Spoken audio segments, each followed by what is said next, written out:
Hello and welcome to the MCQ series on mathematics and statistics. So today the first topic we'll be discussing is theory of sets. अब आगे जाने से पहले let me just give a brief description on how this test series is going to proceed. इस test series में हम क्या करेंगे, जो मैंने ऑलरेडी आपके साथ डिस्कस किया हुआ था. Will take each and every chapter of mathematics and statistics. First of all will start with the topics of mathematics. और हर किसी टॉपिक में हम क्या करेंगे, will divide the topic into different sub topics. For example, अगर आप हमारे ग्रुप के साथ जुड़े हुए हैं तो आपने देखा होगा कि हमने आपको बोला था कि आप पहले ही 2 टॉपिक्स प्रिपेयर करके लीजिए. One is basics of sets before viewing this video. One is basics of sets and the second is representation of sets. इसी तरीके से हम इस टॉपिक के सारे सब टॉपिक्स जो है उनको एक एक करके जो है वो क्लियर करेंगे. अब हम क्या करेंगे, इसी तरीके से हर कोई चैप्टर जो है वो आपके सामने कंप्लीट हो जाएगा with this MCQ series. Now इस वाले में हम क्या करेंगे, let's start with the first chapter and with the first sub topic, that is basics of sets. Now let's start with question number first. Consider the following statements. Now the very simple question to start with. Statement number first, a set is a well-defined collection of objects. And statement number second, every collection of objects is a set. Now, if you will know a small, थोड़ा सा भी अगर आपको idea होगा sets का, you know that set is nothing but a well-defined collection of objects. This is the word that defines the sets. And what is this well-defined? Well-defined का मतलब जिसके common characteristics हो, जो सबके लिए same हो, जो change ना हो. ठीक है? For example, I'll tell you. There are let me suppose I'll tell you there are objects like this A E I O and U. अब A E I O और U जो है ये सबके लिए सेम ही रहेगा. For every one it is vowels. अगर मैं किसी को बोलूँ बताइए जी वॉवेल्स बताइए मुझे इंग्लिश अल्फ़ाबेट में, so everyone is going to say A E I O U. ये सब किसी के लिए भी चेंज नहीं होगा. So such collection is called as sets. लेकिन अब अगर मैं आपको कहूँ कि मुझे बताइए who are the top 5 actors in the world, अब क्या होगा, अलग अलग लोगों का अलग अलग ओपिनियन होगा. So that means this collection will no longer be called as sets. Collection तो है लेकिन सेट्स नहीं है. क्यों? क्योंकि ये वेल डिफाइंड नहीं है. So answer first, a set is a well defined collection of objects. Use this as true, this is correct. And second one, every collection of objects is a set. क्या हर कोई collection जो है वो set कहलाएगा? नहीं sir, वो तब तक सेट नहीं कहलाएगा जब तक वो वेल डिफाइंड नहीं होगा. सो this will be wrong. So in this question what will happen, statement number first is true, first is true and second is false, so it will be B part. Clear with this? Okay, now let's move on to question number second. So what we'll do in this test series especially, we'll go from absolute basics to absolute advanced. जो ही हम theory of sets complete करेंगे उसके बाद we'll take a good number of questions जो कि बहुत ज़्यादा advanced questions रहेंगे. advanced questions जब basics ही रहेगा, लगाना बेसिक्स ही है, लेकिन क्या होगा उनको थोड़ा सा कंफ्यूजिंग तरीके से जो है वो प्रेजेंट करने की कोशिश करेंगे. ठीक है जी. Okay, let's start with question number 2. Give it a try first. Which of the following statements is correct? Very simple. Now you know set के अंदर जो भी चीजें हैं they are called as elements. Yes और no? And these elements are separated by commas. This also you know. और ये जो आपका सेट है it is to be closed in curly brackets. ये 3 चीजें आपको याद रखनी है. ठीक है? क्या इसके अंदर जो एलिमेंट्स होंगे कभी हो सकता है कभी नहीं हो सकता. ठीक है? यू मे बी नोइंग कि मैं क्या कह रहा हूं, कि इसके अंदर जो एलिमेंट्स है they should be separated by commas. और अगर आपको रिप्रेजेंट करना है सेट जो है it is always to be represented by capital letters. And elements जो है अगर आपको ये रिप्रेजेंट करने हैं you have to represent it by using small letters, small English alphabets. Clear? Okay, now read out this question. Which of the following statements is correct? Number first, the elements of a sets must always be numbers. क्या set के जो elements है क्या वो सिर्फ numbers हो सकते हैं? नहीं सर, इन एलिमेंट्स में आपके नंबर्स भी हो सकते हैं, आपके ऑब्जेक्ट्स भी हो सकते हैं, आपके इमेजेस, कुछ भी इसमें आ सकता है. But characteristic is that what is the main thing you have to ensure that it is well defined. इसके अंदर कुछ भी आ सकता है बट वेल डिफाइंड होना चाहिए. क्लियर? इसके अंदर ज्योमेट्रिकल इमेजेस भी आ सकती है. For example correction of all the geometrical images having 4 sides. You're getting the point? So that can also be included as elements of a set. अब यहाँ पे statement क्या कह रहा है? The elements of a set must always be numbers. We'll say no sir, it's wrong. The second is a set may contain letters, numbers, symbols or other objects. I'll say yes sir, this is true. Elements के अंदर कोई भी चीज़ जो है वो हो सकती है. Number third, अब मुझे लगता है आगे जाने की जरूरत नहीं है तो भी देखेंगे. A set cannot contain names of people. गलत है सर, कुछ भी include कर सकते हैं provided it is well defined. A set cannot contain another set. क्या सेट के अंदर दूसरा सेट हो सकता है? The answer is yes sir, set के अंदर दूसरा सेट होता है. And remember this fact. For example, if this is a set A, it has got elements 1 2 3 और उसके बाद मैंने लिखा 1,5. Sir is this a set? The answer is yes sir, ये सेट हमारे पास है.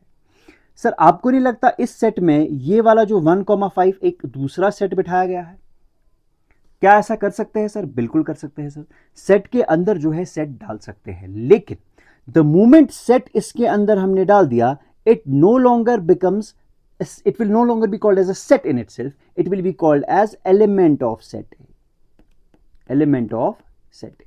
हम इसको नहीं कह सकते ये सेट है सेट A का. No, this is not set of set A. This 1,5 ये वाला जो पोर्शन ये सारा है, this is one element. Clear? This is an element of a set and specifically single element of a set. अब ये दो एलिमेंट्स नहीं है इसमें. If I try to repeat it, ध्यान से एक बार देख लीजिए. मैंने आपसे कहा कि अगर मेरे पास एक सेट ए है, इसके अंदर एलिमेंट्स है 1 2 5 6. And if I ask you, can you tell me is A, क्या आपका जो ए है, ये जो सेट आपके पास दिया, ऑब्वियसली ये सेट होगा बिकॉज इसको आप इसी तरीके से रिप्रेजेंट कर रहे हो. अब आपके पास ये सेट है, इस सेट के अंदर आपको नहीं लगता 5 6 भी बिठा दिया मैंने? चूंकि मैंने इसको 5 6 बिठा दिया, 5 6 को अगर मैं बाहर निकालूं तो it will be called as a set. इसको सेट कहेंगे यहां पर. लेकिन जो ही ये 5 6 इसके अंदर जाएगा, अब इसको कहेंगे एलिमेंट ऑफ सेट ए. अब ये सेट ए का क्या बन गया? एलिमेंट बन गया. सो अगर मैं सेट ए की बात करूं, इसके एलिमेंट्स है 1 2 and 5,6. So this is one element, this is another element and this is third element. Clear with this? So remember this fact, ये जो set है इसके अंदर दूसरा set हो सकता है. Very good. Come on to question number 3. चलिए जी, consider the following statements. Statement number first, the order of the elements in a set is important. क्या set के अंदर order important है? For example, if I tell you there is set A which contains elements 1 2 3 and there is another set B which contains elements as 3 1 2. ठीक है जी. पहले point को अगर मैं समझूं, क्वेश्चन कह रहा है the order of elements in A set is important. So that means इस सेट और इस सेट में अगर ये स्टेटमेंट ट्रू है तो these and A and B set should be different. ये कह रहा है कि क्या ये जरूरी है? आप कहेंगे सर कोई जरूरी नहीं है. This set A can be written as 1 2 3. It can also be written as 2 3 1. This set A can also be written as 3 1 2. समझ आ गया? This set A can also be written as 3 2 1. Sir order of the elements in the set is not important. आप किसी भी order में elements को बिठा सकते हैं, कंडीशन सिर्फ ये है कि एलिमेंट को बिठाना है.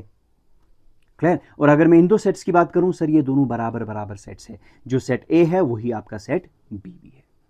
Clear? So the order of elements in a set is important. This is false. Order से हमारे सेट पे कोई भी फर्क नहीं पड़ता.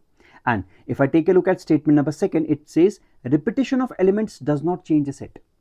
अगर आप elements को repeat कर रहे हो, क्या वो set को change करेगा? For example, if there is set A which contains elements 1 2 3 and there is another set B which contains elements 1 1 2 and 3.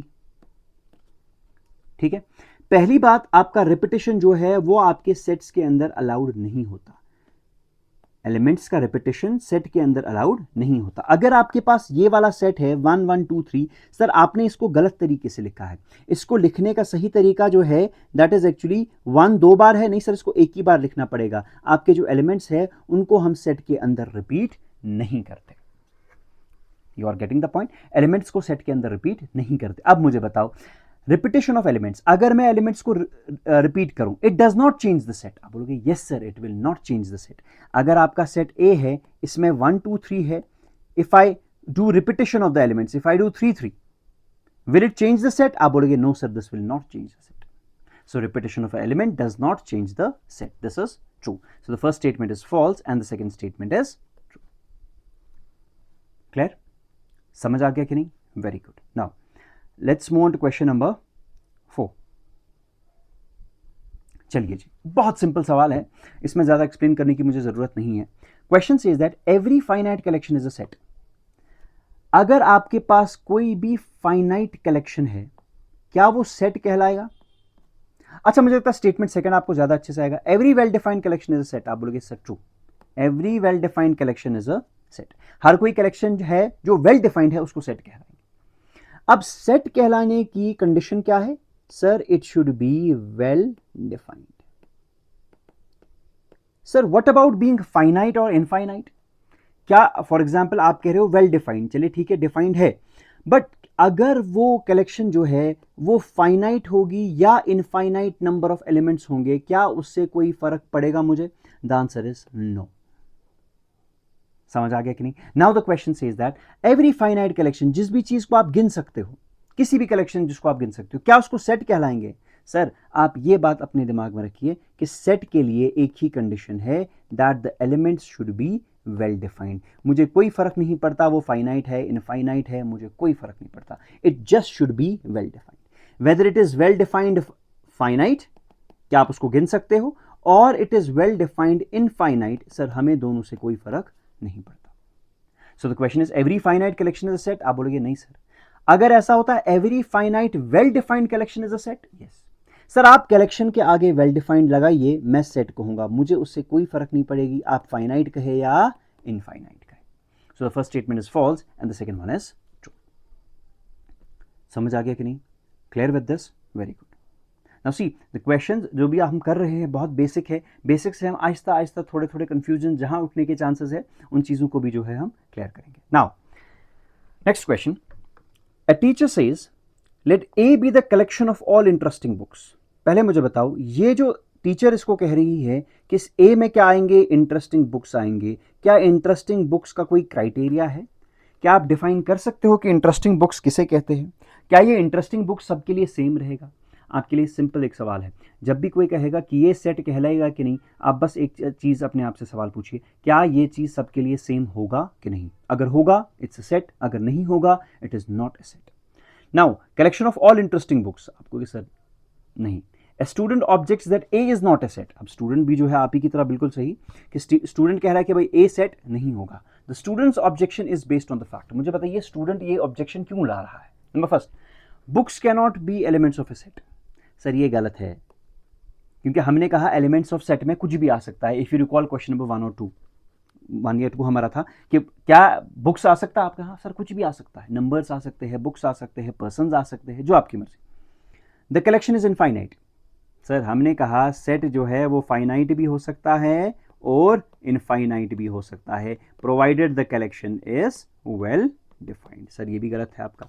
Number third, interesting is not a precisely defined criteria. Yes this is true कि interesting जो है ये आपका कोई defined criteria नहीं है, ये सबके लिए सेम नहीं रहेगा। अगर ये सबके लिए सेम नहीं रहेगा, इसको सेट कहलाने का जो है कोई भी हक नहीं है। And last is set cannot contain objects other than numbers. Sir ये हम 2 बार पढ़ चुके हैं कि सेट में जो है नंबर्स भी आ सकते हैं, ऑब्जेक्ट्स भी आ सकते हैं, एनिमल्स भी आ सकते हैं, स्टूडेंट्स भी आ सकते हैं, जो भी आपके दिमाग में आ गया वो आ सकता है, provided it is well defined. Clear? 8-10 bar repeat कर रहा हूं, गलत नहीं कीजिएगा एग्जाम में। क्लियर?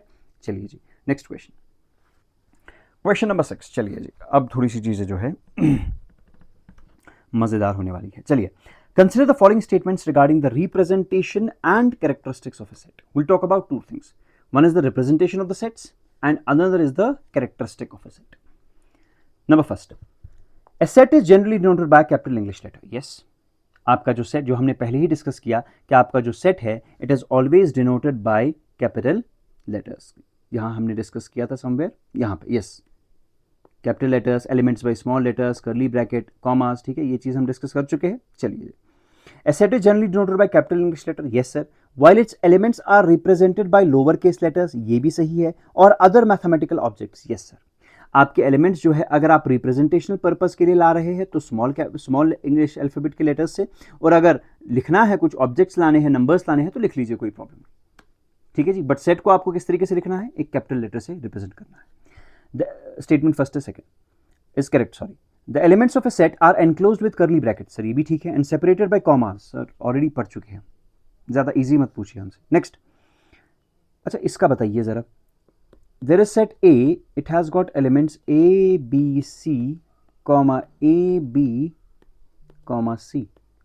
सर इसका कार्डिनलिटी बताइए। Now what do you mean bye cardinality of a set? Let's discuss this. आपको वैसे पता होगा sir, cardinality of a set होता है कि उस सेट के अंदर कितने एलिमेंट्स है, इस तरीके से इसको लिखा जाता है। Cardinality of a set means उसके अंदर कितने एलिमेंट्स हैं। अब जरा बताइए इसमें कितने एलिमेंट्स हैं। देखिए जी, पहली बात, कंफ्यूज नहीं होइएगा, सुनिएगा। This is first element, this is second element, this is third element, this is fourth element, क्योंकि हमने देखा था सेट जब एक सेट के अंदर चला जाएगा वो एलिमेंट बन जाएगा, and this is the fifth element. But the question is, हमने एक चीज पढ़ा था कि repetition is not allowed inside the set. Yes और नो? इफ रिपीटिशन, अगर रिपीटिशन अलाउड नहीं है तो आपको नहीं लगता ए रिपीट हो रहा है? The answer will be no, A repeat नहीं हो रहा है। सुनिए, एलिमेंट्स रिपीट नहीं होने चाहिए। What is the element? A, first element is A, second element is B, third element is C, fourth element is A comma B. ये इससे पहले कहीं नहीं आया है। एलिमेंट ए कॉमा बी एक साथ है, ए और बी अलग अलग नहीं है। ए कॉमा बी एक ही एलिमेंट है, एंड सी दो बार आ गया, इसको एक बार काट दीजिए। समझ आ रहा है कि नहीं? ठीक है, देखो मैंने ए को नहीं काटा because A comma B is a single element, इसको अलग नहीं समझिएगा। सो दैट मीन्स इसके कितने एलिमेंट्स है? 1 2 3 and 4। So that means the cardinality of this set is how much? 4. You are saying 3. Sorry sir, you are wrong. You are wrong. कहाँ पहुँच गए यार? Okay. The cardinality you are saying 3, sir, it is not 3. It is what? 4. So this statement is wrong. First is true, second is true, third is false. Now, come on to the fourth one. In a set, repetition of an elements. एक set में अगर मैं repetition कर रहा हूं, it will not increase its cardinality. It's true, cardinality increase नहीं करेगा। For example, if there is my set 1 2 3, अगर मैं रिपीटिशन करूं 1 2 3 1, सर ये सेट में तब भी तीन ही एलिमेंट्स है, because it is 3 distinct elements. अगर मैं अब सेट का पूरा टेक्निकल डेफिनेशन में चला जाऊं, इसमें भाई जो एलिमेंट्स है they are distinct elements. That means वो अलग अलग होने चाहिए, सेम नहीं होने चाहिए। Clear? So can you tell me what is the cardinality of this set A? 1 2 3, you will say sir 3. Can you tell me what is the cardinality of this set 1 2 3 3 2 1 2 3? आप बोलोगे सर अभी भी इसकी जो cardinality है वो 3 ही है। क्यों 3 है? बिकॉज सर बाकी सारा रिपीटिशन में है। ये 3 है, ये तो लिखने की जरूरत नहीं है। ये 2 आ गया तो इसको लिखने की जरूरत नहीं है। ये 1 है तो इसको लिखने की जरूरत नहीं है। तो इसकी कार्डिनलिटी अभी भी 3 है। तो अगर आप रिपीटिशन करेंगे आपकी कार्डिनलिटी पे कोई फर्क नहीं पड़ेगा। अब मुझे एक चीज बताइए before I move head, A is equal in to 1 2 1 2. What is the cardinality of this set? Will it be 4? You'll say no sir, it cannot be 4. 4 नहीं हो सकता। क्यों? Because it is 1 2 1 2। ये एक एलिमेंट है, ये दूसरा एलिमेंट है या तीसरा एलिमेंट है। सर इसकी कार्डिनलिटी कितनी है? 3। क्या सर इसमें रिपीटिशन हो रहे हैं एलिमेंट्स? नहीं सर, एलिमेंट्स रिपीट नहीं हो रहे हैं, बिकॉज पहला एलिमेंट 1 है, दूसरा 2 है और तीसरा 1 2 है। Getting the point? इसको 1 1 सेम नहीं समझिएगा, वहां पे फिर से एक बार कह रहा हूं। Clear? Now let's move on to question number 7. Very simple question. Question number 7 says that there is a set A which contains elements 1 2 3 3 3 4. आपको समझ आ गया कि बेवकूफ है, एक ही चीज बार बार लिख रहा है। ठीक है जी।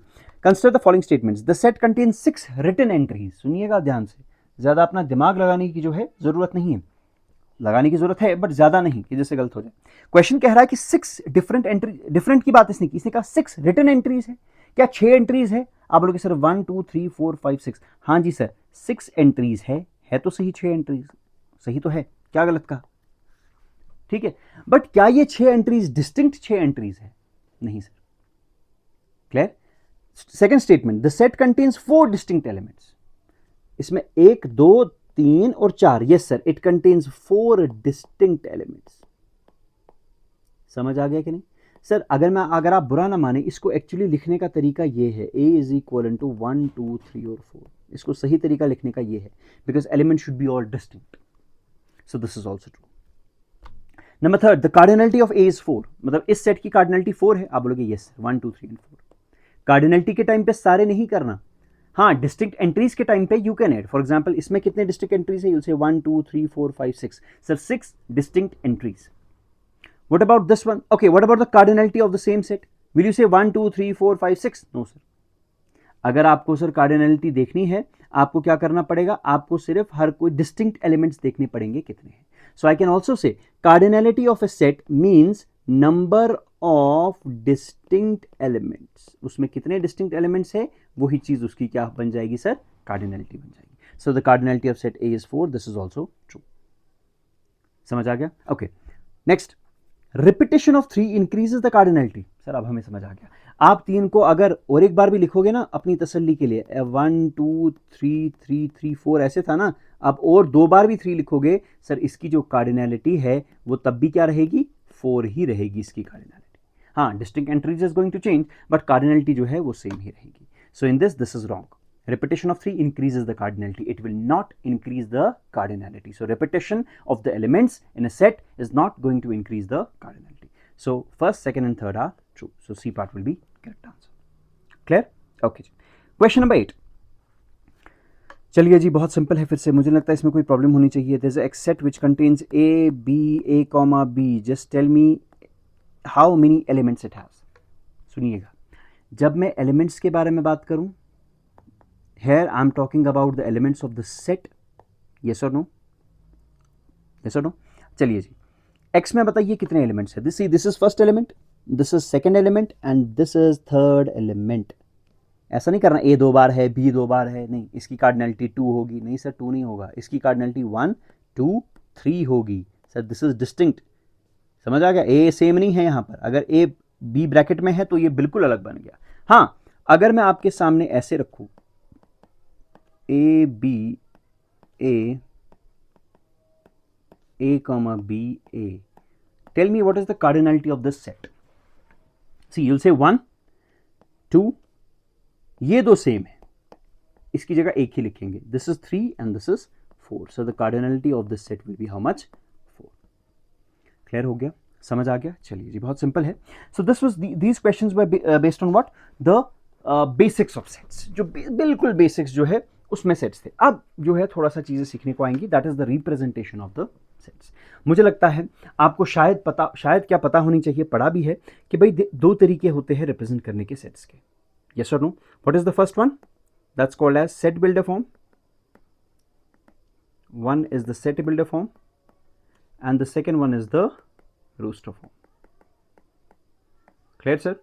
सेट बिल्डर, अब देखिए रोस्टर फॉर्म में हमने पढ़ा था कि रोस्टर फॉर्म में क्या होता है, आपके पास जो एंट्रीज होती है वो इस तरीके से अलग अलग लिखी जाती है. 2 3 4 5 एंट्रीज लिखी जाती है. लेकिन सेट बिल्डर फॉर्म में क्या होता है, सेट बिल्डर फॉर्म में उसके कैरेक्टरिस्टिक्स लिखे जाते हैं. समझ आ गया? For example x, this is called as such that. ठीक है, x such that x is an even number less than 10. Sir ये आपका सेट बिल्डर फॉर्म है. आपको नहीं लगता अगर मैंने कहा x such that x is an even number less then, थोड़ा सा मैं इसको ठीक कर दूं यहाँ, चलो मैं अभी जनरली समझाएंगे, बाद में देखेंगे. सेट बिल्डर फॉर्म में अगर मैंने आपको ये चीज रखा x such that x is an even number less than 10, तो यहां पर मैं इसकी प्रॉपर्टी डिफाइन कर रहा हूं. Although this is not the correct question. x is an even number less than 10, तो आपके पास एक कैरेक्टरिस्टिक है उस सेट्स के. समझ आ गया कि नहीं? लेकिन रोस्टर फॉर्म में क्या होगा, आप उनको एलिमेंट्स जो जितने भी एलिमेंट्स हैं उनको आप अलग अलग से लिखना शुरू करेंगे. ठीक है, now let's start the questions on this. Number first, which of the following statements about roster form is true? Number first, it describes the common property of elements. Sir एक ही कदम पीछे चले जाइए. कॉमन प्रॉपर्टीज किसमें होती है sir? Set builder form में. Roster form में क्या होता है, सीधे एलिमेंट्स लिखे जाते हैं. ये क्या कह रहा है सर? रोस्टर फॉर्म में it describes the common properties. Sir false. Clear? It lists the elements of the set explicitly. Yes sir. Implicitly मतलब छुपा हुआ, explicitly मतलब बयां, आपके सामने है क्या हो रहा है. So it lists the elements of the set explicitly. So this is correct. Number third, देखेंगे पढ़ने की. वैसे तो हमें समझ आ गया कि option B should be correct. Let's go on to other two options as well. It does not use curly brackets. Sir गलत है. सेट जब भी लिखा जाएगा, चाहे आप रोस्टर फॉर्म में लिखो या सेट बिल्डर फॉर्म में लिखो, लिखना इन्हीं दो कर्ली ब्रैकेट्स के अंदर है. आप इसके बाहर नहीं जा सकते. समझ आ गया कि नहीं? यहां तक क्लियर हो गया? Okay, what about statement number C? It can represent only infinite sets. Sir हम आपको बोल चुके हैं पहले, सेट्स जो है वो फाइनाइट भी होते हैं, मतलब वो गिने जा सकते हैं, उसके एलिमेंट्स गिने जा सकते हैं, या वो इनफाइनाइट भी हो सकते हैं, इनको नहीं गिना जा सकता है. चाहे आप रोस्टर फॉर्म की बात करो या सेट बिल्डर फॉर्म की बात करो, आप एज अ होल सेट को रिप्रेजेंट करने के दो तरीके हैं. अब जब सेट फाइनाइट भी है, इनफाइनाइट भी है, तो दैट मीन्स रोस्टर फॉर्म भी फाइनाइट हो सकता है या इनफाइनाइट हो सकता है. सिमिलरली सेट बिल्डर भी फाइनाइट हो सकता है और इनफाइनाइट हो सकता है. सो this is again wrong, because whether it is roster form or it is set builder form, you can represent finite sets as well as infinite sets, whatever you like. समझ आ गया? Clear? So this is very simple question again. चलिए जी, अब थोड़ा सा, हाँ अब सही है, चलिए जी. नाउ द क्वेश्चन इज, आपके पास एक सेट दिया गया है सेट एक्स, आपको कहा गया सेट एक्स के एलिमेंट्स है 2, 4, 6, 8 एंड 10, और आपको समझ आ गया होगा कि भाई ये कौन सा फॉर्म दिया गया है सर, रोस्टर फॉर्म दिया गया है, बिकॉज आपको इंडिविजुअल एलिमेंट्स जो है वो एनलिस्ट किए गए हैं. So this is roster form. आपको बोला जा रहा है सर इसका सेट बिल्डर फॉर्म दे दीजिए. सर सेट बिल्डर फॉर्म आप कैसे निकालेंगे, जब आप इसके कॉमन कैरेक्टरिस्टिक्स जो है उनको देख पाएंगे. You have to take a look at them and find the common characteristic. मुझे देख के ही पता चल रहा है कि 2, 4, 6, 8, 10 में क्या है सर, मुझे लगता है ये आपके पास इवन नंबर्स है ना, 2, 4, 6, 8 एंड 10. ठीक है, बट ध्यान रखिएगा एक चीज, सी अगर मैं कह रहा हूं ना इवन नंबर्स, देखिए कंफ्यूज करने के लिए, ऑल्दो मैंने नहीं सोचा, मुझे ठीक नहीं लगा कि मैं पहले दिन ही आपको इतना कंफ्यूज करूं कि आपको फिर कुछ समझ ना आए, तो स्टेप बाय स्टेप आगे चलेंगे. जब मैं इवन नंबर्स की बात करूंगा, हमने डिस्कस किया था भाई इवन नंबर्स आपके पास है 2, 4, 6, 8, 10, -2 भी है सर, 2 भी है, -4 भी है, -6 भी है, इसको भी हम इवन नंबर्स कहते हैं. सही है कि नहीं? क्लियर? अगर आपके दिमाग में ये प्रॉपर्टी आ गई कि x के अंदर जो एलिमेंट्स है, ये वाले जो एलिमेंट्स है, they are less than 10, even numbers less than 10, then you are wrong. Because even numbers less than 10 में -4 भी आएगा, -6 भी आएगा, -8 भी आएगा. ठीक है जी. चलिए फॉर एग्जाम्पल इसको देख लीजिए, चलिए ऑप्शन डी को देख लेंगे पहले. ठीक है, मुझे पहला ऑप्शन कुछ जाना पहचाना लग रहा है. चलिए, x such that x is a positive integer and x is less or equal to 10. so that means x एक पॉजिटिव इंटीजर है. समझ आ गया? दैट मीन्स नेगेटिव की ओर नहीं जा सकते. और x क्या होना चाहिए, 10 या 10 से कम. x इज लेस और इक्वल टू 10, मतलब 10 या 10 से कम. इसमें क्या आ जाएगा सर, 10, 9, 8, 7, 6, 5, 4, 3, 2, सर ये वाले वैल्यूज जो है वो इसमें आ जाएंगे. पॉजिटिव, नेगेटिव की ओर इसमें नहीं चला जाएगा. समझ आ गया? क्लियर? बट अगर मैं यहां चला जाऊं x such that x is an even integer, और आपको पता है इंटीजर नेगेटिव में भी आएगा और पॉजिटिव में भी आएगा. क्वेश्चन कह रहा है x is an even integer. Sir even integer में क्या होगा, वो तो माइनस से होकर, -इन्फिनिटी से होकर, फिर आपके पास -6, -4, -2, फिर यहां तक चला जाएगा, फिर 2, 4, 6, ये तो बहुत ज्यादा जा रहा है. हमें सिर्फ रिप्रेजेंट करना है 2, 4, 6, 8 एंड 10. ये देखो, x such that x is even and x is less than 10. अब देखो इवन नंबर है, समझ आ गया, और x लेस देन 10 है. अगर लेस देन 10 है तो सर उसमें 10 तो आएगा नहीं.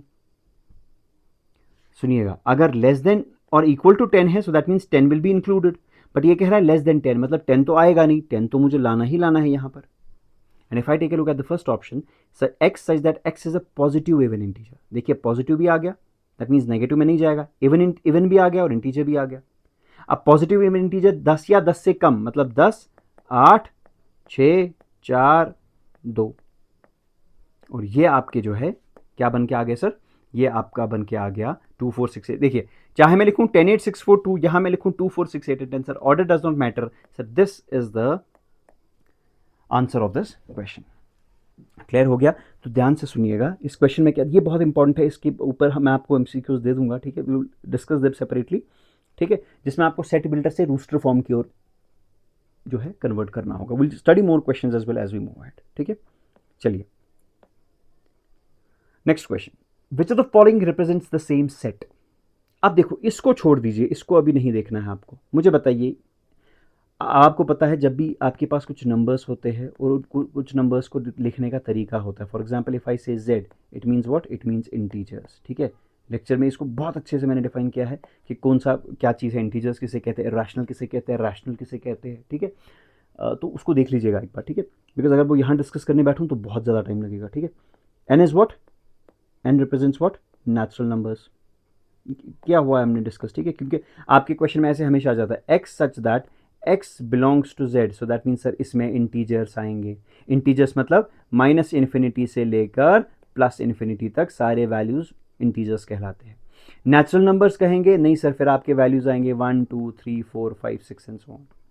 अब मुझे जरा बताओ, अगर मैं पहला ऑप्शन ले लूं, x such that x belongs to natural numbers, that means सिर्फ नेचुरल नंबर्स होंगे, मतलब 1 से नीचे नहीं जा सकता. ठीक है जी. ये कह रहा है x लेस देन 3, मतलब 3 तो इसमें आएगा नहीं। 3 से कम कौन कौन से नेचुरल नंबर्स है सर? 2, 1, ये दो है सर इसमें। क्या ये और ये सेम है? आप बोलोगे नहीं सर। क्लियर हो गया? समझ आ गया हाउ टू आइडेंटिफाई? देखिए, x such that x belongs to natural numbers, that means 1 से नीचे नहीं जाएगा, और 3 या 3 से कम, मतलब 3 या 3 से कम नेचुरल नंबर्स। 1 पे ब्रेक लगाना है सर, क्योंकि नेचुरल नंबर्स 1 के बाद ही शुरू होते हैं, तो इसमें 1 2 3 आ जाएगा, या 3 2 1 कह लीजिए। ये भी 1 2 3, ये भी 1 2 3 सर, यही ऑप्शन आपका सही है। बट जरा आगे चलिए थोड़ा सा सर, इसका आंसर बताइए मुझे। x such that x is even, even आएगा sir, and x is less than 6। Sir less than 6 में क्या आ जाएगा पहले सर? लेस देन 6 में 5 आएगा, उधर ही खत्म। 6 तो आएगा नहीं, आगे जाने की जरूरत नहीं है, क्योंकि क्वेश्चन ने कहा x such that x is even. जब इसने x इज इवन कहा और कहा x इज लेस देन 6, तो 6 से नीचे 5 आएगा, फिर 4 आएगा, सॉरी इवन है तो sorry x such that x is even, x is less than 6, तो पहला आपका 4 आएगा, ठीक है, उसके बाद 2 आएगा, 6 तो आएगा नहीं, again it's wrong. Similarly x such that x is odd and x is less then 5, odd number होना चाहिए, पहली कंडीशन ऑड होना चाहिए और 5 से कम होना चाहिए। 5 से कम कौन ऑड आपको मिलेंगे सर? 1 और 3। समझ आ गया? इसमें 5 इंक्लूड है सर, आपको कह रहे हो लेस देन 5, अगर आपने लेस और इक्वल टू 5 कहा होता तो अलग बात है, ठीक है। So again this option is wrong, so again B part is the correct option. Clear? चलिए जी, question number 12, consider the following statements about set builder form.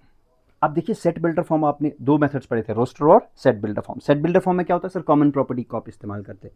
देखिए क्या कह रहा है पहला statement, it describes the common property of the elements. 110% सही है sir. It describes the common property of the elements, उसी तरीके को हम सेट बिल्डर फॉर्म कहते हैं। It is one of the methods of representation of sets. Yes sir, दो तरीके हैं रिप्रेजेंट करने के, सेट बिल्डर और रोस्टर। आप कह रहे हो it is one of the methods, ठीक है। अगर आपने कहा होता it is the only method, तो शायद मैं आपको गलत दे देता sir. Okay, the symbol this one means such that. Yes sir, हमने लेक्चर में अभी पढ़ा था कि इसको क्या कहेंगे हम? It can be use to represent infinite sets.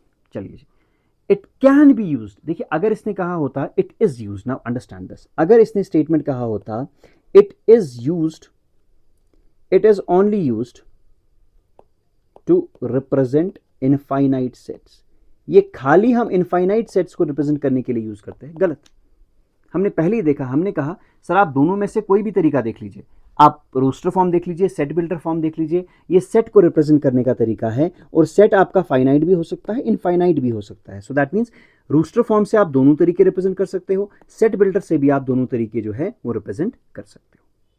Clear हो गया सर कि नहीं? Okay, so that means in this case this is correct, this is correct, this is correct, it can be used. हाँ sir, you can use it. इसने नहीं कहा it can only be used. अगर इसने कहा होता it can only be used तो ये गलत था। इसने कहा इसको हम इस्तेमाल कर सकते हैं इनफाइनाइट सेट्स रिप्रेजेंट करने में, हम कहेंगे बिल्कुल सही सर, और आपके चारों ऑप्शन जो है वो यहां पर सही है। क्लियर? इसको ध्यान रखिएगा। अगर मैंने कहा होता it can only be used तो आंसर गलत था। मैंने लिखा इट कैन, इसको इस्तेमाल किया जा सकता है इनफाइनाइट सेट्स को रिप्रेजेंट करने में, आंसर इज करेक्ट। इसको सिर्फ इस्तेमाल किया जा सकता है इनफाइनाइट सेट्स को रिप्रेजेंट करने में, option is wrong. Clear? So words का जो है आप इसमें बिल्कुल सही से देख लीजिए कि आपके वर्ड्स जो है वो क्या है। नेक्स्ट, ओके, अब ये रेंज एक बार देख लीजिए, दिस इज वेरी इंपॉर्टेंट। सी, इसका मुझे रोस्टर फॉर्म निकालना है इस वाले सेट का।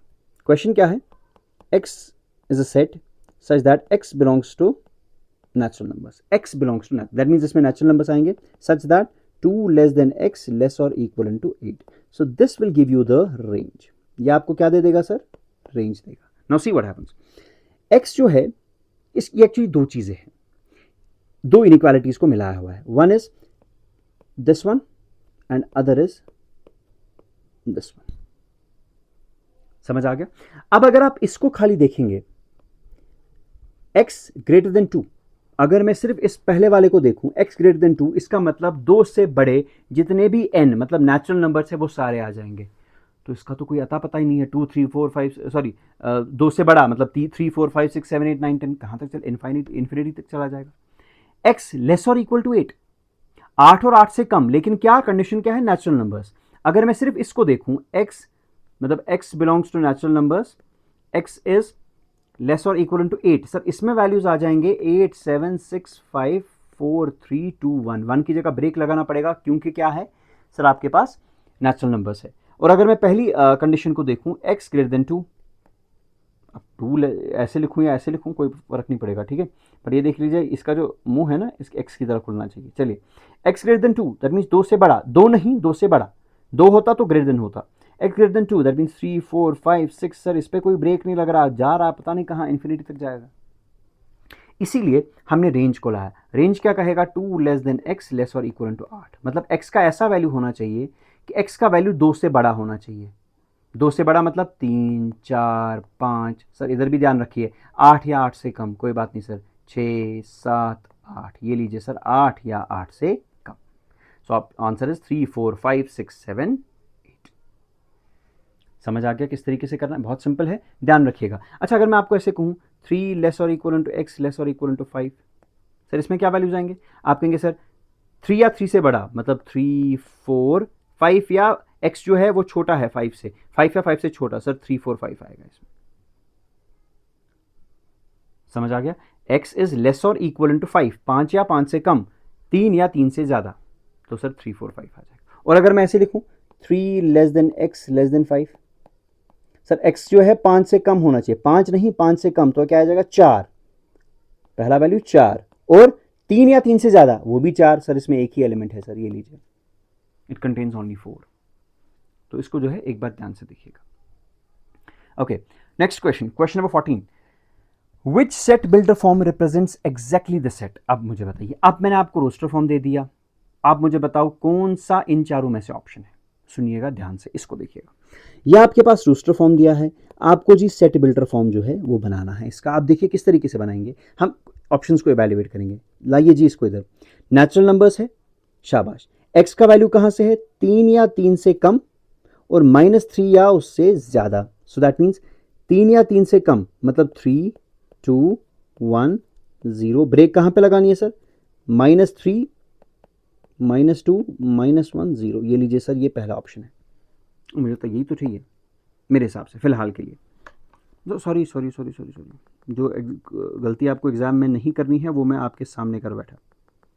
सुनिए जी, पहला ऑप्शन एक बार फिर से देखेंगे। यही होता जब आप एग्जाम में अच्छी तरह से नहीं देखेंगे। x belongs to natural numbers, मैं तो ये देखा ही नहीं। x belongs to what, natural numbers. कोई बात नहीं सर, पहली कंडीशन। दूसरी कंडीशन, -3 लेस और इक्वल टू x लेस और इक्वल टू 3। मैंने कहा ठीक है। 3 या 3 से कम मतलब 3 2 1 0। जो ही मैं 0 लिखने वाला था मुझे इसकी ओर नजर पड़ी। इसने कहा सर मैं एक नेचुरल नंबर हूं, आप 0 -1 -2 -3 नहीं लिख सकते, इसमें सिर्फ 1 2 3 आएगा सर इस वाली कंडीशन में। समझ आ गया कि नहीं? क्योंकि इसने क्या लिखा था, नेचुरल नंबर्स, और मैं जज्बातों में बहकर मैंने क्या लिखने वाला था अभी, 3 2 1 0 -1, क्योंकि मुझे आता है, ठीक है। ये अब मैंने अभी सीखा था, बट मुझे इसकी ओर नजर नहीं पड़ी थी। Okay, statement number second, x belongs to integers. अब माइनस में चले जाओ, हमें कोई फर्क नहीं पड़ता, 0 0 जो भी है ले आओ। -3 लेस और इक्वल टू x लेस और इक्वल टू 3। अब देखो सर, इंटीजर्स है मतलब आप माइनस तक भी जा सकते हो, 0 0 जो भी आपकी मर्जी। 3 या 3 से कम, 3 2 1 0। ब्रेक कहां लगानी है सर, -3 पे, -3 -2 -1 0। ये लीजिए सर, और यही आपका जो था स्टेटमेंट भी था। So that means option B is correct. But जब भी आपको ऑप्शंस में बोथ दिखे ना, तो एक बार देखिएगा जरा, इसको एक बार फिर से लाओ, इस वाले को लाओ। x belongs to integers, -4 less than x less than 4। Sir क्या मैं माइनस माइनस की तरह जा सकता हूँ? Yes sir, because it belongs to integers. अब देखिए 4 या 4 से कम नहीं, 4 से कम, दैट मीन्स 3 2 1 0। सर कहां तक जाना है, -4 से। देखिए x is greater than -4, that means -4 नहीं, it's -3। Otherwise it would have been, अगर लिखा होता, अगर ऐसे होता -4 लेस और equal to x, so that means मैं -4 भी लिख लेता, -4 -3 -2। लेकिन यहाँ पर मुझे -3 से स्टार्ट करना पड़ा। क्यों? इसने कहा x -4 से बड़ा है। -4 से बड़ा -5 नहीं होता, -4 से बड़ा -3 होता है, उससे बड़ा -2, उससे बड़ा -1, उससे बड़ा 0 और उससे बड़ा 1 2 3। ठीक है जी, तो विल बी -2 -3 -2 -1 0 1 2 3। तो ये वाला ऑप्शन और ये वाला ऑप्शन सेम है, so that means the answer is both B and C. इसमें बी वाला ऑप्शन भी सही है और सी वाला ऑप्शन भी सही है। आप इसमें ऐसा ना कीजिए कि चलिए ठीक है ऑप्शन बी सही आ गया तो चलिए आगे चलिए, नहीं। अगर आपके ऑप्शंस में, अगर आपके एग्जाम में, आपके क्वेश्चन पेपर में इस तरीके से बोथ बी एंड सी वाला ऐसा कुछ ऑप्शन आ जाए तो जो है थोड़ा सा ध्यान रखिएगा, ठीक है, आंसर मार्क करने से पहले। Next is question number 15, again very simple question. The statement is x as a set x belongs to natural numbers, ध्यान रखिएगा x square is less than 25। सुनिए sir, x can take only natural numbers. That means x can take 0, 1, 2, sorry, 1, 2, 3, 4, 5, 6, 7, 8. But there is another condition. What is the condition? कि अगर आप उस x का square करेंगे, वो स्क्वायर करके 25 से कम आना चाहिए। आप कहेंगे ठहरिए सर, नेचुरल नंबर्स लेने हैं, पहला ऑप्शन चलिए देखेंगे। 1, इसका स्क्वायर, देखिए this is the first condition that it should B natural number. The second condition is that उस नेचुरल नंबर का अगर आपने स्क्वायर कर दिया, उस नेचुरल नंबर का अगर आपने स्क्वायर कर दिया तो वो 25 से कम आना चाहिए। ठीक है, जरा एक बार देख लीजिए। Take the first one, 1, 2, 3, 4 natural numbers है, जी हाँ है सर, पहली कंडीशन सही। चलिए जी, एक्स स्क्वायर को करने से 25 से कम आएगा। 1 square is 1, 2 square is 4, 3 square is 9, ये भी चलेगा। 4 स्क्वायर इज 16, जी सर, इसके सारे के सारे ऑप्शन जो है वो स्क्वायर करके 25 से कम आ रहे हैं, so this is the correct option. अगर मैं दूसरा देखूं, 0, 1, 2, 3, 4, sir it doesn't satisfy the first condition, it doesn't belong to natural numbers, गलत है सर। डी पार्ट गलत है sir, you are getting the point. इस सेट में जितने भी आने चाहिए वो क्या, what is the first condition? See there are two conditions, one is x belongs to natural numbers, that means इसमें जो भी आएगा वो नेचुरल नंबर्स को बिलोंग करेगा, सच that x square is less than 25। This is condition number first, this is condition number second. Options में मैंने देखा तो पहले ए और सी के पास सिर्फ ये कंडीशन सेटिस्फाई थी कि नेचुरल नंबर्स को बिलोंग कर रहे थे, और दूसरी कंडीशन जो है that was only satisfied by option A, because इसका क्या आ जाएगा 1, 4, 9, 16, 25। अब अगर मेरा क्वेश्चन ऐसे होता है x such that x belongs to natural numbers, x square is less और इक्वल टू 25, तो इसका जो आंसर हो जाता that would have been 1, 2, 3, 4 and इसमें 5 भी इंक्लूड हो जाता। क्यों? बिकॉज 5 स्क्वायर इज 25 और उसने क्या कहा, equal to 25। Clear with this? Okay, next question. There is a set A which contains x such that x belongs to natural numbers, again the condition, and now there is another condition, 3x is less or equal to 15। अब यहाँ पर inequality की एक condition आपके पास है, और inequality की condition आपके पास क्या है, it is given as x belongs to natural numbers and 3x is less और इक्वल टू 15। एक बार देख लीजिए। अब पहले देखिए, पहली कंडीशन क्या है, नेचुरल नंबर्स होने चाहिए, मैंने कहा ठीक है सर। ये दूसरी कंडीशन थोड़ा इसको देख लीजिए, कोई बात नहीं सर। 3x इज लेस और इक्वल टू 15, सर हम दोनों साइड से 3 को डिवाइड करेंगे या 3 को इधर ले आएंगे, ठीक है, ले आते नहीं है, डिवाइड करते हैं दोनों साइड से। चलिए आप मान लीजिए अब इसको इधर ले आ, तो x इज लेस और इक्वल टू 5। सर दो कंडीशंस है, एक तो x नेचुरल नंबर होना चाहिए और 5 या 5 से कम। मुझे बताओ 5 या 5 से कम कौन से नेचुरल नंबर्स है? आप कहेंगे सर 5, 4, 3, 2, 1। जीरो भी आएगा? नहीं सर, जीरो नेचुरल नंबर नहीं होता। पहली कंडीशन हमने कहा ठीक है, इससे हमें पता चलता है कि मुझे ब्रेक कहाँ मारनी है। इसने कहा x 5 या 5 से कम, आपने कहा 5, 4, 3, 2, 1, मैंने कहा ठीक है। जीरो मैंने कहा नहीं नहीं, उधर ब्रेक लगाओ, जीरो नहीं जा सकते because it should belong to natural numbers. So answer is 5, 4, 3, 2, 1 और 1, 2, 3, 4, 5, order doesn't matter, so option A is the correct option. चलिए जी, next question, question number 17। It says that there is a set A, इसमें भी दो conditions. पहली condition, अब देखो इसमें 3 कंडीशंस है। चलिए जी, जबरदस्त। पहली कंडीशन क्या है कि x should belong to natural numbers, मैंने कहा ठीक है, इससे ब्रेक का पता चलेगा। दूसरा क्या है, 4 लेस देन x लेस और इक्वल टू 10। मैंने कहा अभी तो आपने सीखा ना शायद इसमें कैसे वैल्यूज निकालते हैं। देखो 10 या 10 से कम, तो इसमें क्या क्या वैल्यूज आएंगे, 10, 9, 8, 7, 6, 5, क्योंकि 4 x should be greater than 4, it cannot be 4, more than 4 is 5, so it is between 5 to 10। समझ आ गया? तो 5 से, लेकिन ये तो दो ही कंडीशन है। पहली कंडीशन नेचुरल नंबर, मैंने कहा ठीक है। दूसरी कंडीशन ये रेंज, आपने कहा रेंज से मुझे ये वाले वैल्यूज आ गए। तीसरी condition x is a multiple of 2, अब ये 2 का मल्टीपल होना चाहिए। ये खत्म, ये खत्म, ये भी खत्म, तो आपके पास ऑप्शंस क्या आ जाएंगे सर, 6, 8 एंड 10। सर ये आपके पास जो है वो इसका आंसर आ जाएगा, दैट इज 6, 8 एंड 10। बताइए, समझ आ गया? 3 कंडीशन, नेचुरल नंबर भी चेक कर दिया मैंने, उसके बाद रेंज भी चेक किया, और उसके बाद तीसरा कंडीशन जो है मल्टीपल, वो भी मैंने देख लिया। तो मेरे पास सुकड़ सुकड़, देखो पहली कंडीशन में नेचुरल नंबर्स, इतने नेचुरल नंबर्स है पूछो मत, इनफाइनाइट नेचुरल नंबर्स है, 1, 2, 3, 4, 5, 6, 7, 8। मैंने कहा इनमें से कौन सा? आपने कहा ये रेंज ले लो, मैंने कहा ले लिया, आपके पास आ गया 10, 9, 8, 7, 6, 5। मैंने कहा उसके बाद यही आंसर है। उसने कहा नहीं, अगर इतना ही आंसर क्वेश्चन होता, इतना ही क्वेश्चन होता, then answer would have been this, 10, 9, 8, 7, 6, 5।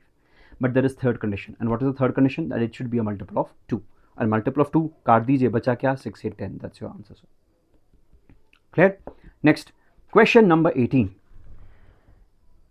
There is a set A, x belongs to natural numbers. अब यहां पर कुछ अलग समझ दिख रहा है मुझे। This is called as a quadratic equation. This is called as what? Quadratic equation. ठीक है, अगर आपको थोड़ा सा लेक्चर्स में याद होगा, मैंने कहा था कि कभी कभी आपकी इक्वेशन जो है वो लीनियर इक्वेशन हो सकती है, याद है कि नहीं?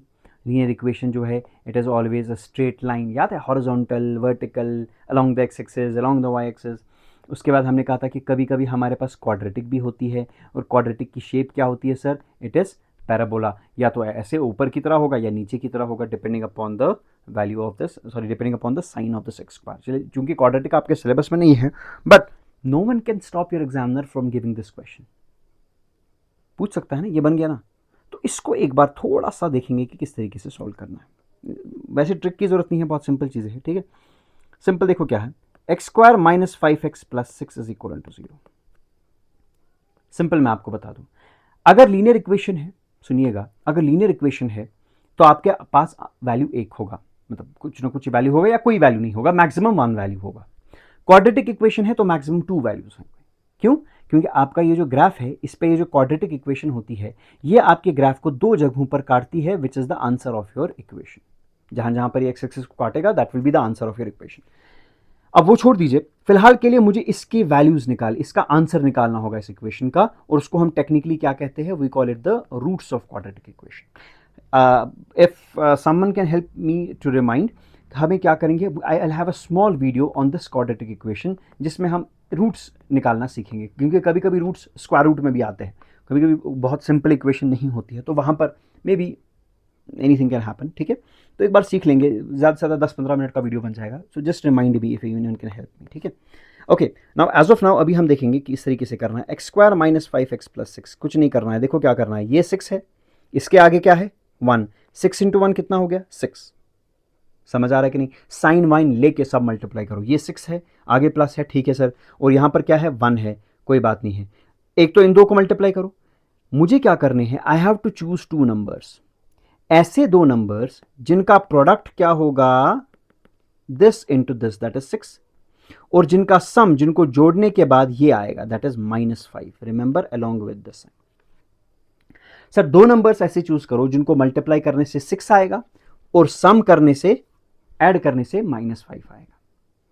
बहुत सिंपल है, ओनली दो ही चीजें हैं, या तो 6 और 1 को हो, समझ आ गया कि नहीं? 6 और 1 को, या 3 और 2 को, है कि नहीं? You are getting the point. ठीक है, आपके पास दो ही चीजें आ जाएंगी ना जिनको प्रोडक्ट करने से 6 आएगा। देखो, दो नंबर्स जिनको मल्टीप्लाई करने के बाद 6 आएगा, आपको हो गया सर 6 और 1, मैंने कहा और, आपने कहा सर 3 और 2, मैंने कहा और, आपने कहा नहीं सर बस इतना ही। ये तो एक कंडीशन होगी कि प्रोडक्ट होना चाहिए 6, लेकिन सम क्या होना चाहिए? 5। आपको नहीं लगता सर 5 का, जब 5 का सम कम होगा सर? 6 और 1, 3 एंड 2, यू आर गेटिंग? दोनों तरीकों से सर आप कहीं ना कहीं से जो है आप ले आ सकते हो किस चीज को? -5 को, but you have to see certain different conditions as well. ठीक है, इस चीज को हम क्वाड्रेटिक इक्वेशन में डिस्कस करेंगे, बट फिलहाल के लिए if I take 3 and 2, I tell you why not to take 6 and 1। आप क्या आप बोलेंगे सर इस तरीके से करेंगे, this is x square minus 5x plus 6। ठीक है, let me take 3 and 2, sir 3 और 2, मगर 3 और 2 को क्या होना चाहिए? मल्टीप्लाई करने के बाद क्या आना चाहिए? एक सेकेंड, इसको मैं थोड़ा सा आपको और बेटर एक्सप्लेन करने की कोशिश करूंगा, एक सेकेंड है। क्लियर हो गया? Okay, screen is clear. चलिए सुनिएगा, आपके पास क्या है? X square minus 5x plus 6 is equal to 0। मैंने क्या कहा? सर चूज टू नंबर्स, ऐसे दो नंबर्स जिनका सम क्या आ जाएगा? This central term, only the values, that is -5, और जिनका प्रोडक्ट क्या आ जाएगा सर? जिनका प्रोडक्ट आ जाएगा 6 इंटू 1, दैट इज 6। आप हमेशा ये वाली कंडीशन पहले चेक करेंगे, चूज टू नंबर्स जिनका प्रोडक्ट 6 आ जाएगा। आपने कहा सर 3 और 2, मैंने कहा वेरी गुड। आपने कहा सर 6 और 1, ये भी तो है, मैंने कहा बिल्कुल है सर, आप सही कह रहे हो। अब मुझे बताओ what is the second condition? The second condition is that इनको ऐड करने के बाद -5 आना चाहिए। ठीक है, मैंने कहा 3 और 2 को कैसे -5 आएगा, आपने कहा सर -3 -2 करके। देखो -3 -2 कितना हो गया सर, -5, और -3 इंटू -2 कितना हो गया, आपने कहा 6। मैंने कहा सेटिस्फाइड। मैंने कहा गो टू सेकंड कंडीशन। आपने कहा ठहरिए सर, 6 और 1 सम -5 कैसे आ सकता है सर, -6 और ये +1 आ गया ना, -6 + 1 इज हाउ मच, -5। जरा एक बार प्रोडक्ट करके देख लीजिए, ये सर प्रोडक्ट तो लेकिन -6 आ रहा है सर, दोनों कंडीशंस मीट आउट नहीं हो रही है, दोनों कंडीशंस इससे मीट आउट हो रही है। अब आप क्या करेंगे, this is x² -5x + 6 is equal to 0। Instead of -5x you will break it into these two. So x² -3x -2x + 6 is equal to 0। बताइए समझ आ गया कि नहीं? ऑल्दो यहाँ मेरे पास इतना टाइम नहीं हुआ कि एक सवाल में I definitely give you a video lecture on quadratic equations, ठीक है। अब इसमें क्या करेंगे, x कॉमन निकालेंगे। अब इन दो को अलग से पकड़ेंगे, इन दो को अलग से पकड़ेंगे।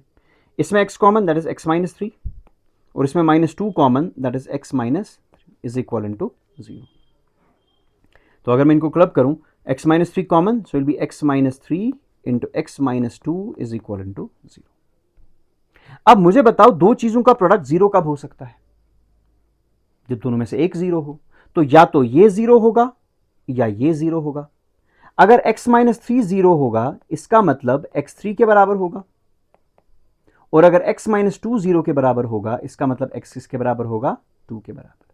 सो दैट मीन्स आपके पास ये जो दो चीजें निकल के आ गई, these are the solutions or the roots of your quadratic equation.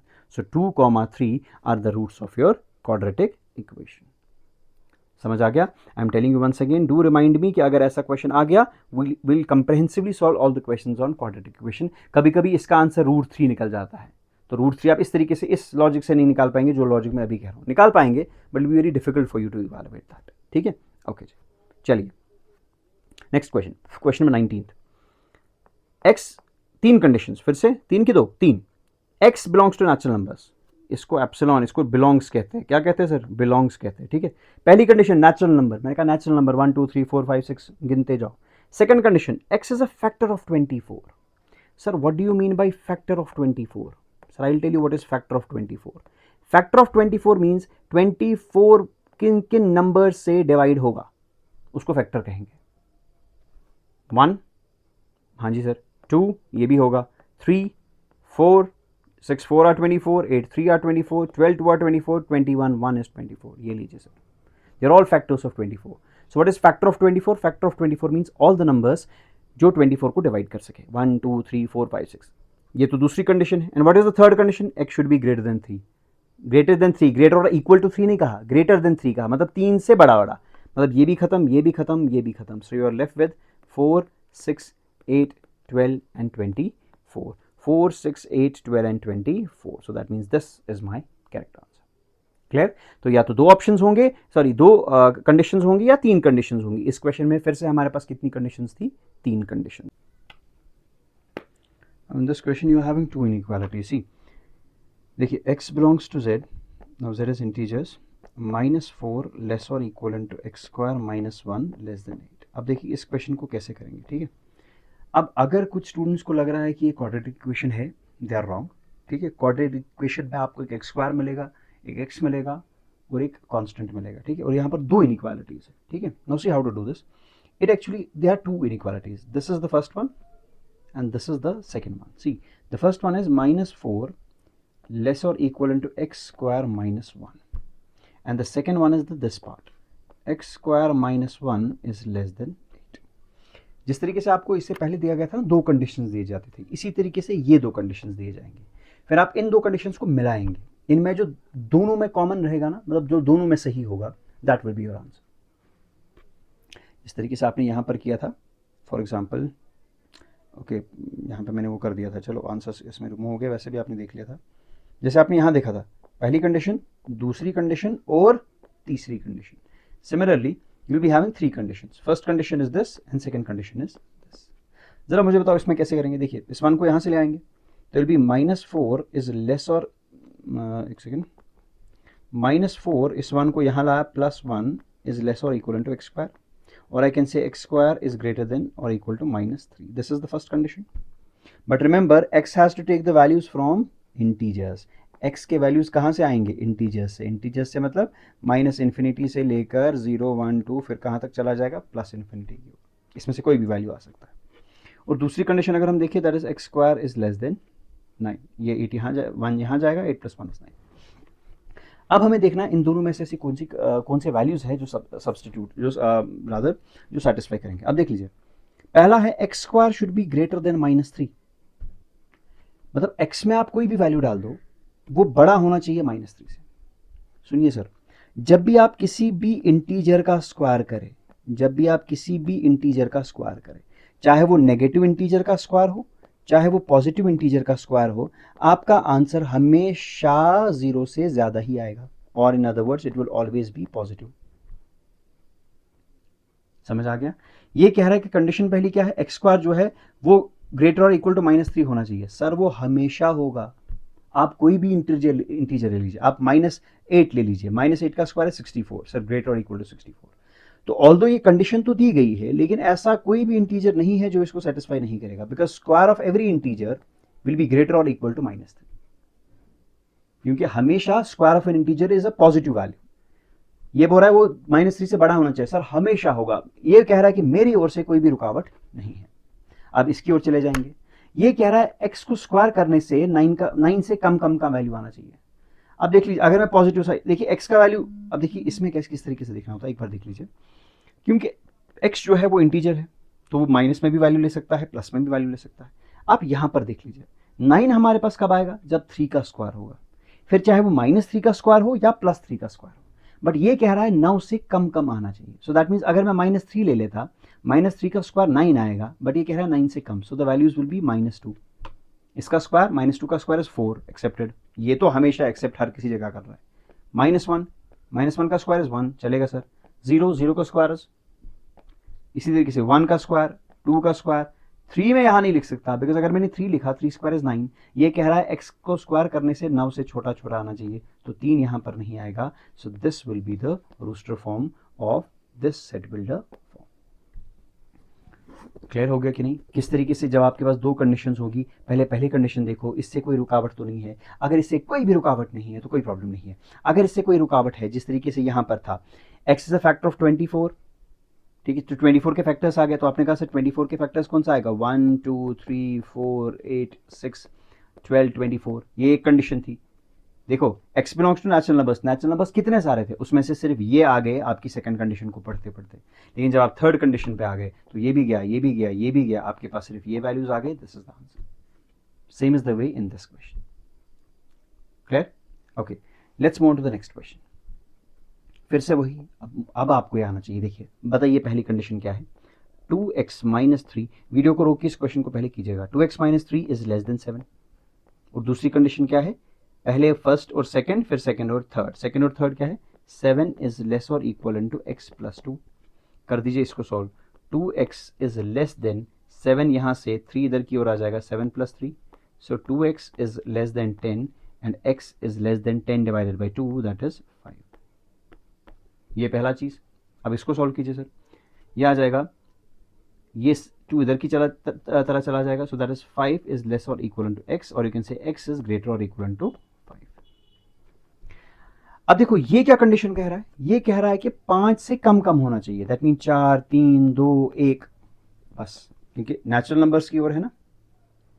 5 से कम नेचुरल नंबर्स, आपने कहा सर 4 3 2 1, और ये कह रहा है 5 या 5 से ज्यादा, मतलब 5 6 7 8 9। क्या आपको लग रहा है ये दो जो कंडीशंस है, do they meet at some point? क्या कोई कॉमन वैल्यूज इनमें है? नहीं। तो आप कहोगे सर इसमें actually this is your null set. This is your what, null set, कि इसमें कोई भी एलिमेंट नहीं आएगा। क्योंकि पहली कंडीशन तुम्हें कह रही है 5 से कम का वैल्यू ले लो, तो आपने कहा ठीक है, नेचुरल नंबर्स 5 से कम मतलब 4 3 2 1 रख दिया साइड पे। दूसरी कंडीशन कह रही है 5 से ज्यादा, 5 या 5 से ज्यादा, तो आपने कहा 5 6 7 8 9 10। इनको मिलाना नहीं होता, इनको मिलाना नहीं होता। अगर आपको याद होगा, हमने रिलेशंस में यूनियन किया था, वो यूनियन अलग बात है, ये यूनियन की बात नहीं है। जब ये दो कंडीशंस एक साथ दी जाती है, तो आपको इनके बीच का कॉमन पोर्शन देखना पड़ता है, और यहाँ पर कोई कॉमन पोर्शन नहीं है। So you can say it is a null set. Zero नहीं लिखिएगा, आगे हम पढ़ेंगे टाइप्स ऑफ सेट्स में, जो आपका अगला लेक्चर होगा। समझ आ गया कि नहीं? चलिए जी, Now the last question for today, again a very beautiful question. X belongs to integers, x square is less than 2x plus 3. अब आपको समझ आ गया सर ये कुछ क्वाड्रेटिक जैसा बन रहा है, लेकिन इक्वेशन नहीं बन रहा. इससे पहले क्वाड्रेटिक इक्वेशन था, यहाँ पर इक्वेशन नहीं है. समझ आ गया कि नहीं? इस वाले पोर्शन को ले लीजिए. अब मैं एक बार आपको दिखा दूंगा इस क्वेश्चन को कैसे करते हैं. सुनिए, एक्स स्क्वायर इज लेस और इक्वल टू 2x प्लस 3. ले लीजिए इन सबको वहां पर, तो आ जाएगा x square minus 2x minus 3 is equal to is less और equal to 0. This is a quadratic function, not an equation. ठीक है, इसके बारे में बात करें. अभी मैंने कहा था कैसे करा. ऐसे दो नंबर्स निकालिए जिसका प्रोडक्ट क्या होगा, साइन लेकर -3 इंटू 1, दैट मीन्स -3 जिसका प्रोडक्ट होगा और जिसका सम कितना होगा -2. मैंने कहा सर सिंपल, 3 और 1 साइंस एडजस्ट करेंगे, क्वाड्रेटिक में सीखेंगे. यहाँ भी सीखना है. सीखना क्या है सर, सम आना चाहिए -2, प्रोडक्ट आना चाहिए था -3. आपके पास 3 और 1 था, आपके पास ऑप्शन था -3 और 1 या ऑप्शन था 3 और -1. यही तो है, यही तो ऑप्शन है ना आपके पास. देखो किन दो नंबर्स को मल्टीप्लाई करने के बाद 3 आएगा. आपने कहा सर 3 और 1. मैंने कहा ठीक है, बट मुझे -3 चाहिए. आपने कहा सर या तो -3 इसको लगाऊंगा या -1 इसे रखूंगा, दोनों को मल्टीप्लाई करने से -3. But sum should be what, -2. इसको सॉल्व करेंगे तो सम इज -2, इसको सॉल्व करेंगे तो सम इज 2. मुझे सम क्या चाहिए, -2. So I take the numbers -3 and 1. So it become x square -3x -x -3 is less और equal to 0. It will become x is common, x -3. समझ आ गया कि नहीं? देखो अगर आपको लग रहा है कि आपको समझ नहीं आ रहा है क्वाड्रेटिक खासकर, तो I make you explain in details how to solve quadratic equation, but I can't do it here because आपका जो वीडियो है वो काफ़ी ऑलरेडी बहुत लंबा चल चुका है, तो काफ़ी लंबा चला जाएगा. सुनिएगा मेरी बात हमेशा. जब भी आपके पास इस तरीके का रिजल्ट आ गया, ठीक है, आपको हमेशा क्रिटिकल वैल्यूज निकालने. जब भी आपके पास इस तरीके का क्वेश्चन आ गया, अब क्रिटिकल वैल्यूज क्या होता है, देखिए इसमें दो चीजें हैं एक्चुअली. एक कह रहा है x -3 इंटू एक्स प्लस 1, मतलब जब मैं इन दोनों को मल्टीप्लाई करूं या तो आंसर 0 से कम आना चाहिए as signified by this sign, या 0 के बराबर आना चाहिए. यस और नो? मुझे बताओ 0 के बराबर कब आएगा, जब x -3 और x प्लस 1 में से कोई 0 के बराबर हो. ठीक है कि नहीं? तो हम क्या करते, क्रिटिकल पॉइंट्स निकालते. किस तरीके से, इसको 0 के बराबर पुट, देखो दोनों में से तो एक 0 के बराबर होगा, या ये वरना ये. अगर ये 0 के बराबर है it means x -3 is equal to 0 which implies x is equal to 3. ये आ गया पहला वैल्यू x का. और दूसरा वैल्यू क्या है, x plus 1 is equal to 0 which implies x is equal to -1. तो ये दो आपके क्रिटिकल पॉइंट्स आ गए. आप लेस और इक्वल टू 0 को कंसिडर मत कीजिएगा, आप मानिए इज इक्वल टू 0 है, निकालिए दो रूट्स, निकल गए. अगर मैं क्वाड्रेटिक इक्वेशन का ग्राफ देखूं, मैंने क्या कहा, क्वाड्रेटिक इक्वेशन आपकी एक्स एक्सिस को दो जगह काटेगा. ये होगा -1 वाला पॉइंट और ये होगा 3 वाला point. x is equal to -1 पर satisfy, x is equal to 3 पर सेटिस्फाई, क्योंकि दोनों पे 0 आ जाएगा. अब आपको क्या चाहिए, लेस देन 0 चाहिए. अब लेस देन 0 के लिए आपको क्या चाहिए, यार कहां चला गया, ओह चले कोई बात नहीं, आई जस्ट आ गया. ओके चले, x या तो 3 आ गया, x या तो -1 आ गया. तो that means at x is equal to -1 and x is equal to 3 the answer of this quadratic function is 0. सुनिएगा ध्यान से. बट हमारे पास कंडीशन क्या है, हमें अब इक्वल टू तो आ गया, इक्वल टू पे क्रिटिकल पॉइंट्स आपको मिल गए. अब कंडीशन है कि आप लेस देन 0 आना चाहिए. लेस देन 0 कब आएगा, जब दोनों में से एक नेगेटिव होगा. यस और नो? समझ आ गया? अब देखो ये क्वाड्रेटिक इक्वेशन है, ये जो आपके पास ये ग्राफ है, this is quadratic equation. Quadratic equation के अब 3 हिस्से हो गए इस ग्राफ की वजह से. एक तो ये वाला हिस्सा हो गया, -1 से छोटा वाला हिस्सा, दूसरा हिस्सा 3 से बड़ा वाला हिस्सा हो गया, और तीसरा हिस्सा ये वाला हो गया. समझ आ गया? सो दैट मीन्स दिस पोर्शन, ये जो आपका ये वाला ग्राफ का जो ये बीच वाला पोर्शन है, including this -1 and -3, this is going to satisfy this equation. देखो अगर आप यहां से कोई भी वैल्यू ले लेंगे, -2 ले लेंगे, अगर आप -2 यहां ले लेंगे, for example it be -2 -3 into -2 + 1, so it will be -5 -1 and that is +5 and that is greater than 0. यहाँ के सारे वैल्यूज भी इसको सेटिस्फाई नहीं करेंगे, इससे ज्यादा और इससे बड़े भी वैल्यू सेटिस्फाई नहीं करेंगे. The only values that will satisfy is between this and this. So the answer will B -1 0 1 2 3. This will be the answer of your question. In case you find any problems with this quadratic equation, that's why I told you I'll give you a set, because no one can stop your examiner from giving a question on sets based on quadratic equations. आपको शक्ल से नहीं लग रहा कि बिल्कुल जैसा वो आने वाला सवाल है ना? तो ऐसा भी सवाल जो है वो आपके एग्जाम में आ सकता है. So for getting full clarity and full control over this question, specially quadratic equations, how to identify the roots and how to get this one, we'll have a separate lecture, बिल्कुल अलग. इसको आप फिलहाल ऐसे ही रख दीजिए, इसको हम बिल्कुल अलग से जो है डिस्कस करेंगे. we'll take around 15 to 20 minutes in solving these questions. ठीक है, thank you so much. Rest for the next class, the schedule, I'll discuss that in the group itself. Okay, thank you so much.